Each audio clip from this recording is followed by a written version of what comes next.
সরকারি প্রোটেকশনের মাধ্যমে কোথায় বসবা? বসো বসো, দালালের গোষ্ঠী বসো। আহমদুল্লাহকে, আরে আহমদুল্লাহর গনার টান আমরা আছে। যত মাজার আছে সব মাজার ভেঙে গড়িয়ে দাও, সাফার দাঁত ফালাইয়া দেব দিরা। নবীজি জন্ম থেকে নবী না 40 বছরের নবুয়ত পেয়েছেন, এটা নিয়ে মারামারি করছে। হক্কানি আলেমদের দোষ একটাই, সব আলেম না, কিন্তু আলেমের মধ্যে কিছু ক্লাস আছে, কিছু আছে সরকারি। And of course, after 2017, I've been traveling mainly to Muslim countries.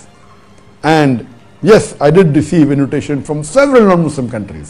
আসসালামু আলাইকুম, আমি আপনাদের কাছে দেখাবো শায়েখ আহমদুল্লাহ হুজুরের বক্তব্যকে কেন্দ্র করে এতটুকু চলে যাবে আমি ভাবতে পারিনি, যা আপনারা দেখলে অবাক হয়ে যাবেন।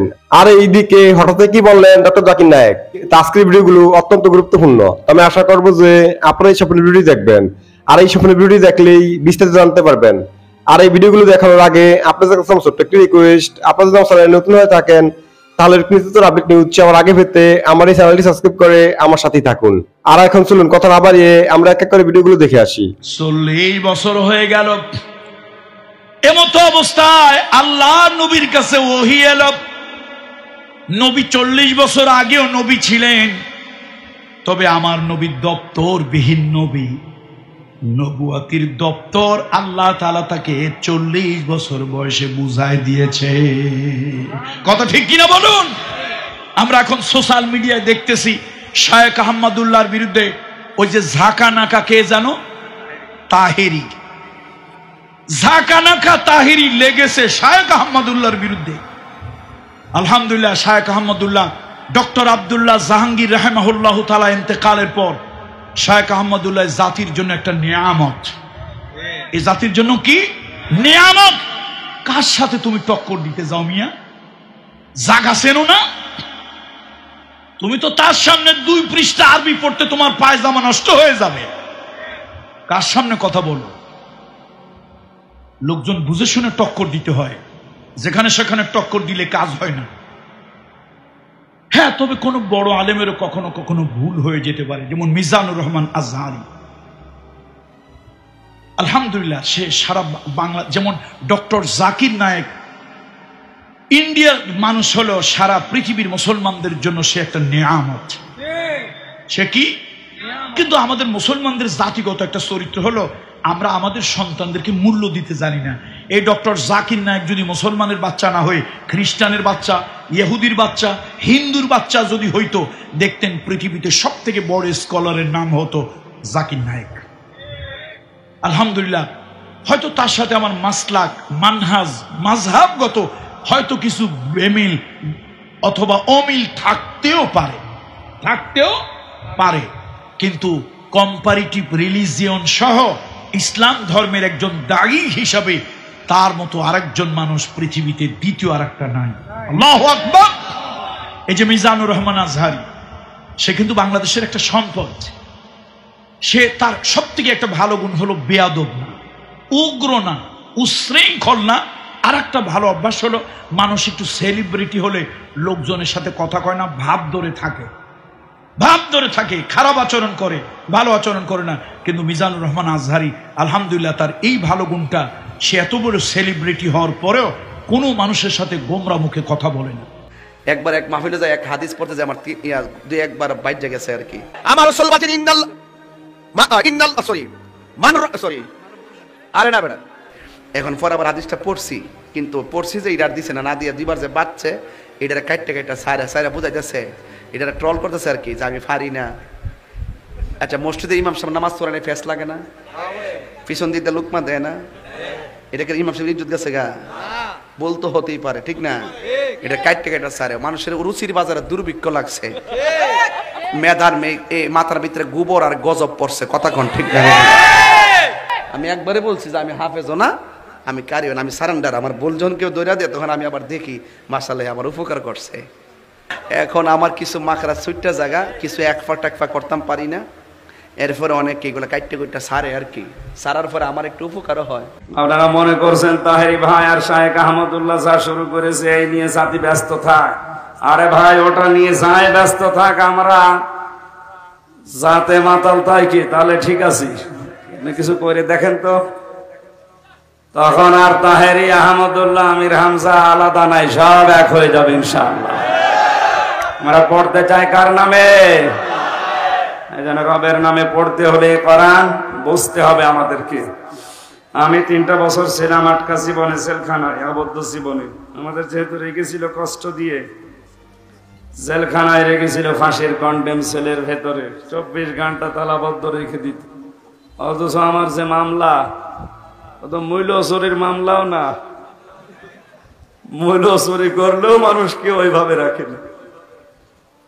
কে কোথায় সংসদ ভাঙতে গেছে, আমার ওয়াজ শুনে নাকি উদ্বুদ্ধ হয়েছে। আমি রিমান্ডে 10 দিন বলছিলাম, স্যার আমার একটু দেখান তো যে কোন ওয়াজ শুনেও পাগল উদ্বুদ্ধ হইলো দেখি।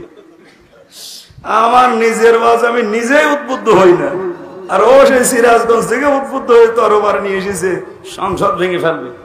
আর সংসদ দরবারে নিয়ে ভাঙা চায়,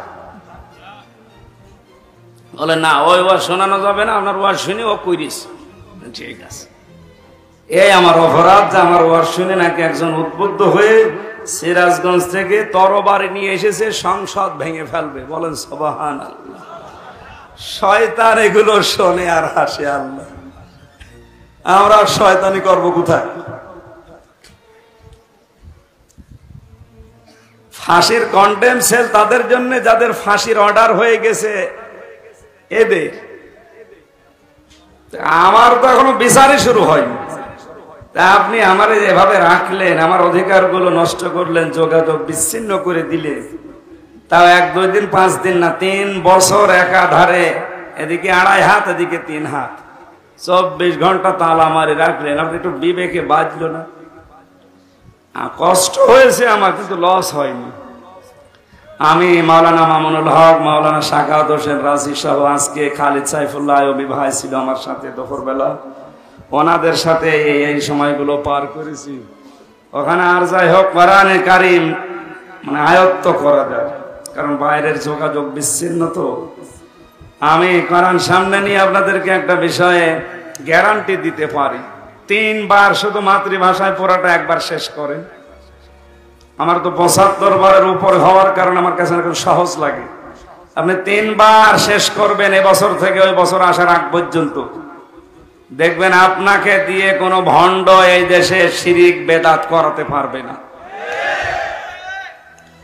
আমি আশা করতে পারি নরসিংদীর মানুষের কাছে আগামী বছর যদি এখানে আসি, যেন বলতে পারেন যে আমার একবার হলো পুরা করার মাতৃভাষা শেষ হয়েছে। হ্যাঁ, পারবেন? এটা আপনাকে দিয়ে কেউ শিরিক বেদাত করাতে পারবে না। সৌদি আরবের এক অন্ধ হাফেজ, তাকে ডেকে প্রশ্ন করা হলো, আল্লাহ তোমাকে চোখ দে নাই, তুমি না দেখে আল্লাহর কোরআন মুখস্থ করেছ, তুমি বলো আল্লাহ যদি তোমাকে চোখ দে তুমি সর্বপ্রথম কি দেখবে? অন্ধ হাফেজ বলল, আল্লাহ আমাকে চোখ দে নাই, আল্লাহ আমি চোখে দেখতে পারি না, আমাকে চোখে দেখার মতো সেই শক্তি আল্লাহ দে নাই। আমাকে যদি আল্লাহ চোখ ফিরিয়ে দে, আমি আল্লাহর কসম করে বলতে পারবো আমি আমার মাকে দেখবো না, আমার কলিজার টুকরো সন্তান আছে আমি সন্তানকে দেখবো না, আমার ভাই আছে, আমার বন্ধু আছে, আমার প্রিয় মানুষ আছে আমি তাদেরকে দেখবো না। আমি দেখবো যেই কোরআন আমি না দেখে মুখস্থ করেছি সেই কোরআন দেখবো, সেই কোরআনের আয়াতগুলো কত সুন্দর তার দিকে তাকাবো। আল্লাহু আকবার। আমরা আমাদের কথা বলছি, আমাদের চোখ থাকতে আমাদের কোরআন পড়ার সময় হয় না। আপনি বলছেন আমি ব্যবসা করি, সময় পাই না। কোরআন কোত্থেকে পড়বো? ব্যবসা করি, কোরআন পড়ার সময় পাই না। আমি দোকান করি, দোকানে অনেক কাজ থাকে। বিশ্বাস করুন আমি অনেক ব্যস্ত মানুষ, এজন্য কোরআন পড়ার টাইম পাই না, কোরআন পড়ার সময় পাই না। প্রিয় ভাই, আমি আপনাকে বলতে চাই, আপনাকে সময় কে দিয়েছে? আপনাকে সময় কে দিয়েছে?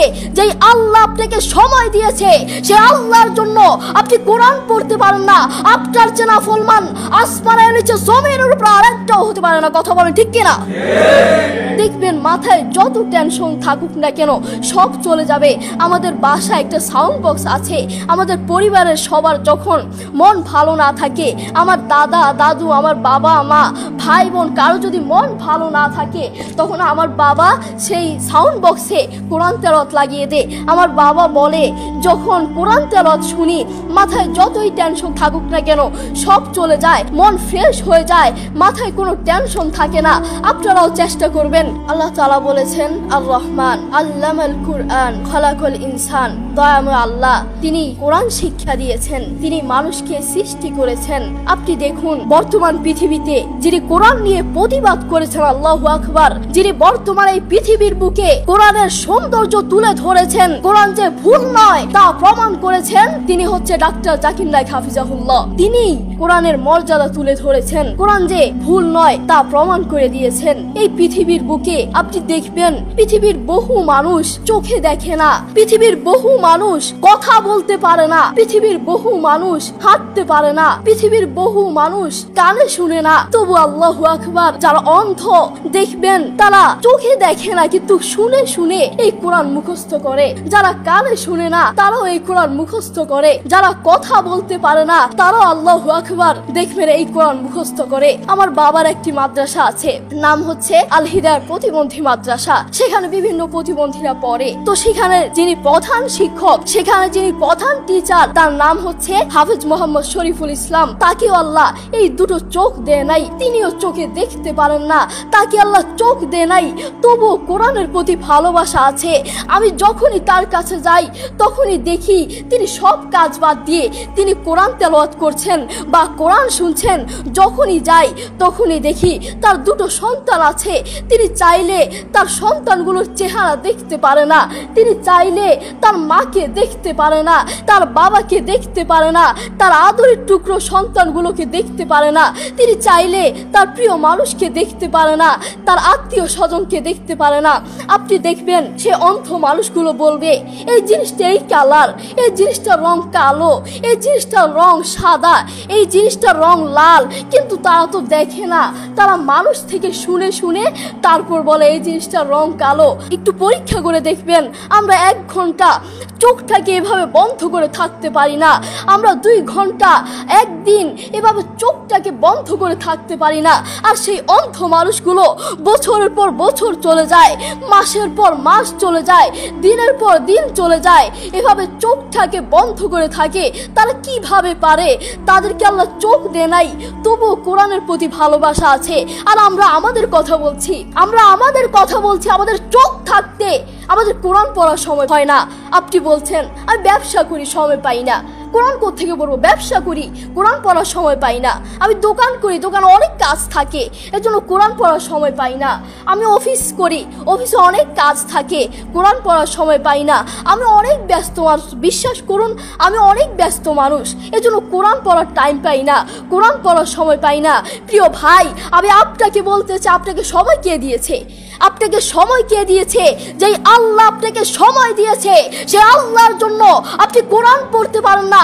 আপনার চেনা ফলমান আসমানের নিচে জমিনের উপর আরেকটাও হতে পারে না। কথা বলেন ঠিক কিনা?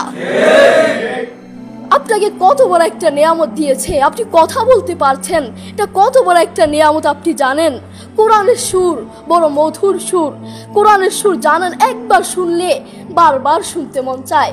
আপনার যখন মন ভালো না থাকবে, আপনার যখন মন ফ্রেশ না থাকবে, মাথায় কোনো টেনশন না থাকবে, তখন নীরবে থাকবেন যখন, তখন একটু কানে হেডফোন লাগিয়ে একটু কোরআন তেলাওয়াত শুনবেন, দেখবেন মাথায় যত টেনশন থাকুক না কেন সব চলে যাবে। আমাদের বাসায় একটা সাউন্ড বক্স আছে, আমাদের পরিবারের সবার যখন মন ভালো না থাকে, আমার দাদা দাদু, আমার বাবা মা, ভাই বোন কারো যদি মন ভালো না থাকে, তখন আমার বাবা সেই সাউন্ড বক্সে কোরআন তেলাওয়াত লাগিয়ে দেয়। আমার বাবা বলে যখন কোরআন তেলাওয়াত শুনি মাথায় যতই টেনশন থাকুক না কেন সব চলে যায়, মন ফ্রেশ হয়ে যায়, মাথায় কোনো টেনশন থাকে না। আপনারাও চেষ্টা করবেন বেশি বেশি কোরআন তেলাওয়াত করার, নিজে কোরআন পড়বেন এবং অন্যকে উৎসাহিত করবেন। আমার মা বাবা আমাকে কোরআন পড়ার জন্য বেশি বেশি উৎসাহিত করে। যারা অন্ধ দেখবেন তারা চোখে দেখে না, তারা শুনে কানে শুনে এই কোরআন মুখস্থ করে, তারা চোখে দেখে না। যারা অন্ধ তাদেরকে গিয়ে একটু প্রশ্ন করবেন, আপনাদের জীবনের আশা কি? আপনারা আল্লাহর কাছে সব সময় কি চান? সেই অন্ধ মানুষগুলো বলবে আমরা আল্লাহর কাছে কোনো কিছু চাই না, আমরা সব সময় একটা জিনিস চাই, আল্লাহ আমাদেরকে চোখ ফিরিয়ে দাও। যারা কথা বলতে পারে না তাদেরকে প্রশ্ন করলে বুঝতে পারবেন, তারা সব সময় একটা জিনিস চায়, আল্লাহ আমার মুখ ফিরিয়ে দাও, আল্লাহ আমার কান ঠিক করে দাও। সব সময় এই জিনিসটা চায়। যারা অন্ধ তারা কোরআন মুখস্থ করেছে। আপনার মতো চোখওয়ালার জন্য আমার দুঃখ লাগে। আপনার চোখ আছে কিন্তু তবু আপনি কোরআন পড়তে পারেন না, আপনার সময় নাই, আপনি কোরআন পড়তে পারেন না। যারা অন্ধ তাদের চোখ নাই তবুও তারা মাশাআল্লাহ কোরআন তেলাওয়াত করে, কি মধুর সুর তাদের, একবার শুনলে বারবার শুনতে মন চায়। সৌদি আরবের এক অন্ধ হাফেজ, তাকে ডেকে প্রশ্ন করা হলো, আল্লাহ তোমাকে চোখ দে নাই, তুমি না দেখে আল্লাহর কোরআন মুখস্থ করেছ, তুমি বলো আল্লাহ যদি তোমাকে চোখ দে তুমি সর্বপ্রথম কি দেখবে? অন্ধ হাফেজ বলল, আল্লাহ আমাকে চোখ দে নাই, আল্লাহ আমি চোখে দেখতে পারি না, আমাকে চোখে দেখার মতো সেই শক্তি আল্লাহ দে নাই। আমাকে যদি আল্লাহ চোখ ফিরিয়ে দে আমি আল্লাহর কসম করে বলতে পারবো আমি আমার মাকে দেখবো না, আমার কলিজার টুকরো সন্তান আছে আমি সন্তানকে দেখবো না, আমার ভাই আছে, আমার বন্ধু আছে, আমার প্রিয় মানুষ আছে আমি তাদেরকে দেখবো না। আমি দেখবো যেই কোরআন আমি না দেখে মুখস্থ করেছি সেই কোরআন দেখবো, সেই কোরআনের আয়াতগুলো কত সুন্দর তার দিকে তাকাবো। আল্লাহু আকবার। দেখেছেন সেই মানুষটা কিন্তু অন্ধ, তবুও কোরআনের প্রতি ভালোবাসা আছে, কোরআনের প্রতি টান আছে, মায়া আছে। তাই আমাদেরও কোরআনের প্রতি ভালোবাসা থাকা লাগবে, নিজে কোরআন পড়বো এবং অন্যকে কোরআন পড়ার জন্য উৎসাহিত করব। আল্লাহ তাআলা আমাদের সবাইকে বোঝার তৌফিক দান করুন। আসসালামু আলাইকুম ওয়া রাহমাতুল্লাহ। এবং সবচেয়ে ভয়ঙ্কর ব্যাপার হচ্ছে আপনি যখন কারোর উপর জুলুম করেন, ওই মাজলুম আর আল্লাহর মাঝখানে কোনো ফারাক থাকে না। আল্লাহ ওই ফারাকের পর্দা উঠায় না। খবরদার, মজলুমের কান্না কখনো বৃথা যায় না। জীবনের কোনো না কোনো সময়ে এর প্রায়শ্চিত্ত আপনাকে করতে হবে। জীবনের কোনো না কোনো সময়ে এর প্রায়শ্চিত্ত করে আপনাকে মরতে হবে। বিষ্ণু ইসলাম আরো ভয়ঙ্কর কথা বলেছেন। তিনি বলেছেন, মান যালামা কিদা শিবরিন মিনাল আরদি তুবিকাহু মিন সাবঈ আরাদিন। কেউ যদি জুলুম করে তার ভাইয়ের 1 বিঘত পরিমাণ জমি খায়। 1 বিঘত চিনেন তো? এই যে আমার এই আঙ্গুল থেকে এই আঙ্গুলটা, এটা টান টান করলে যতটুকু জায়গা এটার বলে 1 বিঘত। শিবের আরবিতে বলে শিবের। হ্যাঁ, মান যালামা কিদা শিবর। বিষ্ণু বলেন এই 1 শিবর 1 বিঘত জমি যদি কেউ অন্যায়ভাবে জুলুম করে তার ভাইয়ের কাছ থেকে খায়, কিয়ামতের দিন তুবিকা আলাইহি সাবউ আরাদিন, এই 7 জমিনকে আল্লাহ তাআলা তার ঘাড়ে চাপাবে। খা এবার, খা। অন্যের জমি খাওয়ার এত শখ ছিল, এবার 7 জমিন ঘাড়ে কর। কিয়ামতের ময়দানে আপনার দেহটারে বিশাল আকৃতির করা হবে, এই 7 জমিনকে আপনার কাঁধে তুলে দেওয়া হবে। এজন্য আমরা অন্যের রাইটস, অধিকার যেন নষ্ট না করি, কারো উপর যেন জুলুম না করি, কোনোভাবেই না। আমরা নানাভাবে এই জুলুমটা করি। আমরা প্রায় দাদার সম্পত্তি থেকে ফুফুদেরকে বঞ্চিত করি, বাবার সম্পদ থেকে বোনদেরকে বঞ্চিত করি। হ্যাঁ, নিজের ভাই আরেক ভাইকে, আপন ভাই ভাইকে বঞ্চিত করে, জুলুম করে। এরকম দৃশ্যপট আমাদের সমাজে আছে না নাই বলেন তো? কিয়ামতের দিন আল্লাহর সুপ্রিম কোর্টের কাঠগড়ায় হিসেব দিতে হবে। আর এই জালিমদেরকে আল্লাহ তাআলা পছন্দ করেন না। এবং সবচেয়ে ভয়ঙ্কর ব্যাপার হচ্ছে আপনি যখন কারোর উপর জুলুম করেন, ওই মাজলুম আর আল্লাহর মাঝখানে কোনো ফারাক থাকে না। আল্লাহ ওই ফারাকের পর্দা উঠায় নাই। বিষ্ণুই বলেন, ইত্তাকি দাওয়াতাল মাজলুম, তোমরা মজলুমের বদদোয়াকে ভয় করো, খবরদার। কারণ ফাইন্না লাইসা বাইনাহু ওয়া বাইনাল্লাহি হিজাব, তার আর আল্লাহর মাঝে কোনো পর্দা থাকে না। দোয়া করলেই ওটা আরশে যেয়ে কবুল হয়ে যায়। আল্লাহ তাআলার চারিপাশে অনেক পর্দা আছে। কেউ কেউ বলে 70,000 নূরের পর্দা। এই 70,000টা সহিহ হাদিস দ্বারা সাব্যস্ত না, কিন্তু অসংখ্য অগণিত পর্দা, এবং পর্দাও এটা নূরের পর্দা। আচ্ছা বলেন তো, জানলা দিয়ে বাইরের আলো ঠেকাতে আমরা দেয়ালে জানালায় কি লাগাই? পর্দা লাগাই। পর্দাটা কিসের তৈরি? মোটা কাপড়ের, যাতে করে ওই আলো না আসে। কিন্তু আল্লাহর চারদিকে যে পর্দা, ওই পর্দাটা কিসের? নূরের, আলোর। ওনার পর্দাই আলো দিয়ে তৈরি। সুবহানাল্লাহ বললেন না? বিষ্ণু বলেন, ইত্তাকি দাওয়াতাল মাজলুম, মজলুমের বদদোয়াকে ভয় করো। ফাইন্না লাইসা বাইনাহা ওয়া বাইনাল্লাহি হিজাব, কেউ যখন মজলুম হয়ে কেঁদে বদদোয়া করে তার আর আল্লাহর মাঝে ওই পর্দা থাকে না। বদদোয়া করছে ডাইরেক্ট কবুল। খবরদার আমার পেনাঙ্গের ভাইয়েরা, আমরা যেন জালিম না হই। In it's any form, operation in it's any form, যেই কোনো ভাবে, যেই কোনো ক্ষেত্রে, যেই কোনো ধরনের হইতে পারে জুলুম। কাউকে আপনি ছোট্ট কোনো কাজে ঠকালেন, বন্টন নীতিতে ঠকালেন, হ্যাঁ, জমি মেরে দিয়ে ঠকালেন, আমানত মেরে দিয়ে ঠকালেন, ইন ইটস এনি ফর্ম যদি জুলুম করে থাকেন, খবরদার। মজলুমের কান্না কখনো বৃথা যায় না, মজলুমের কান্না কখনো বৃথা যায় না। জীবনের কোনো না কোনো সময়ে এর প্রায়শ্চিত্ত আপনাকে করতে হবে। জীবনের কোনো না কোনো সময়ে এর প্রায়শ্চিত্ত করে আপনাকে মরতে হবে। তাহলে কোন বিশ্বাসী কি জালিম হতে পারে? কারণ ইন্নাল্লাহা লা ইউহিব্বুল যালিমিন, আল্লাহ তাআলা জালিমদেরকে পছন্দ করেন। হুজুর এই মাহফিলে তো আবু তোহা আদনান সাহেব আনার কথা ছিল। আবার একজন বলতেছে মুশতাক নবী হুজুরকে দাওয়াত করার জন্য চাইছিল, আরেকজন বলতেছে হুজুর তারেক মনোয়ার সাহেবকে আনার জন্য চাইছিল। চাইতেই পারে, ওনারা তারেক মনোয়ার সাহেবের ভক্ত। কথা কন না কেন? এখন এই তিনজন আসে নাই, আমাকে দাওয়াত করছেন, আমি আসছি। এখন আমার কথা কি জানেননি? আমার কথা পরিষ্কার, আমার রাখছেন হিড, ওনাদেরকে রাখতেন। তো এনে বুঝতাম হইলে যে আপনারা গ্রুপ না হয়ে আপনারা সব এক আছেন। কথা কন না কেন? ওনার তিনজনকে রাখতেন, তিনজনের বক্ত ওনাকেও নিয়ে আসতেন, আমরাও আসতাম। আইসা এখানে বসে একজনের পর একজন ওয়াজ করতাম। ওয়াজ করার আগে ঘরের বিষয়ে মসজিদে বইতাম, বইয়া কইতাম যে হুজুর হইলে আমারে বুঝাইয়া নিন, নাইলে আপনি বুঝা আসেন। এই পাবলিকগুলোর আবেগ নিয়ে আর খেলা যাবে না, এদেরকে নিয়ে আর খেললেন না। মিসকল দিয়া দিয়া উস্কাইয়া দিয়েন না, ওইলে আমারে বুঝাইয়া নিন, নাইলে আপনি বুঝা আসেন। তইলে দেখবেন কাদিয়ানির গোষ্ঠী কথা বলার সাহস পাবে না। আমার কথা কি আপনারা কষ্ট পাইছেন? আমি আসছি, এখানে অনেক শ্রেণীর লোক আমি দেখছি, অনেক বহুত কওমি মাদ্রাসার ছেলেরা আসছেন। আমার কাছে ভালো লাগছে। না আসলে বুঝবেন কেমন আমি কি বলি। যা বলছি ক্লিয়ার বলতেছি। আপনারা বলুন, আমার নবীজির কোনো দোষ আছে? গুনাহ আছে? নবী কোনো অপরাধ করেছে? একটা ত্রুটি দেখাতে পারবেন? তাইলে নবীজিকে অনভিহিত, না জানা পথ, এই বাটফারি শব্দ ব্যবহার করা যাবে এবং গোমরা বলা যাবে, পথভ্রষ্ট বলা যাবে। কুরআন টু কুরআন, মা দাল্লা সাহিবুকুম ওয়া মা গাওয়া। মা দাল্লা, তিনি পথভ্রষ্ট ছিলেন না। জোরে কোন সুবহানাল্লাহ। তিনি আল্লাহর প্রেমে বিভোর ছিলেন দুনিয়াতে এসে। কার প্রেমে? আল্লাহর প্রেমে বিভোর ছিলেন। আল্লাহ তাকে তার নিজের দিকে রাসূলকে স্বাগত জানিয়েছেন। এটা হলো ওয়াজাদাকা দাল্লান ফাহাদার অর্থ। জোরে কোন সুবহানাল্লাহ।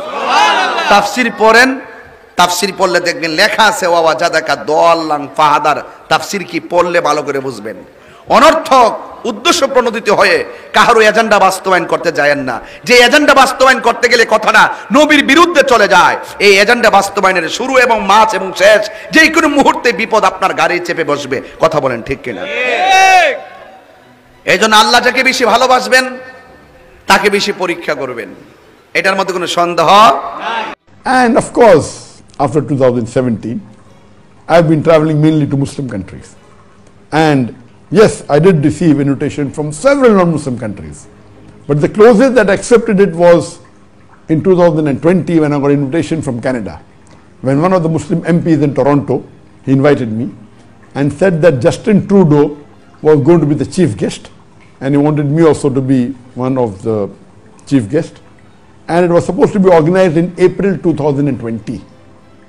And because it was from the government side and from Justin Trudeau, I had accepted the invitation, but unfortunately COVID-19 came and most of the countries in the world.